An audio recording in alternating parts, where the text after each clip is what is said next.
ببینید شما میتونید از کنواهای مختلف با رنگ‌های مختلف استفاده کنید مثل این، خب، و خیلی خوشگل در میاد. سبز و قهوه‌ای، یا مثلا اینجا قهوه‌ای، دو تا قهوه‌ای تیره و روشن، یا مثلا مثل این زرد و سفید.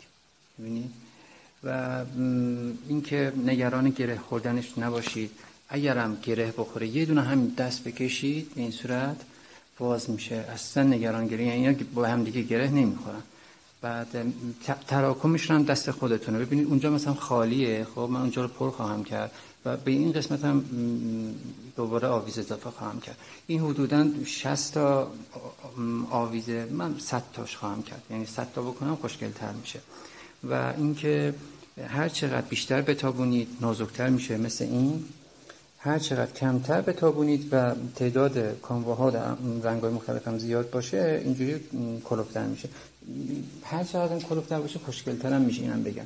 یعنی اگر بتونید مثلا آویزی چند تا آویز مثلا 50 60 تا کلفتر باشه، اون خوشگل‌تر هم دیده میشه.